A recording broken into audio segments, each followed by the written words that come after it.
අද වීඩියෝ එක කලින් ඒවාට වඩා විශේෂයි. ඒ ඇයි? අද කියන්න යන්නේ ලෝකයේ තියෙන දරුණුම සහ තාක්ෂණයෙන් ඉහළම තියෙන සුපර් බයික් එකක් කිව්වොත් මම හරි. මේ බයික් එක සාදා නිකුත් වෙලා තියෙන ට්‍රැක් පදින්න විතරයි.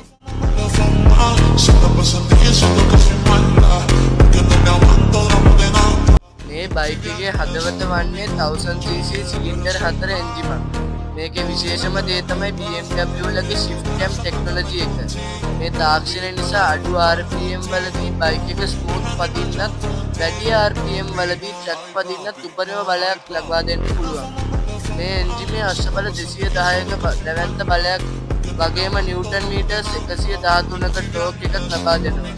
0 ඉඳන් 100ට යන තප්පර 3ක වගේ පොඩි කාලයයි යන්නේ. টොප් ස්පීඩ් එක පැයට කිලෝමීටර් 303ට වඩා වැඩි. මේ බයික් එකේ වෙනත් සුපර් බයික් වලට වඩා වෙනස් ඇයි දන්නවද? මේ බයික් එකේ රයිඩින් මෝඩ්ස් 4 නිසා. රේන්, රෝඩ්, ඩයිනමික් සහ රේස් නිසා. මෙම පහසුකම නිසා අවශ්‍ය ඕනෑම ධාවන පථයක යන්නට ඔබට හැකියාව ලබා දෙනවා.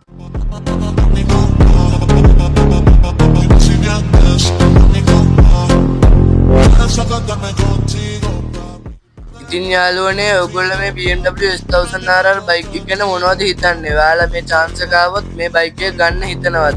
නැත්නම් Yamaha R1 එකට යනවද? ඔයාලගේ අදහස් පහලින් කමෙන්ට් කරන් යන්න. වීඩියෝ එකට කැමති නම් like කරලා subscribe කරන්න. ඔයාලා මේ වගේ යාළුවෝ ඉන්නවා නම් share කරලා ඒගොල්ලන්ටත් subscribe කරන්න කියන්න. මේ වගේ තවත් සුපිරි වීඩියෝ එකකින් හමු වෙමු. ජය වේවා.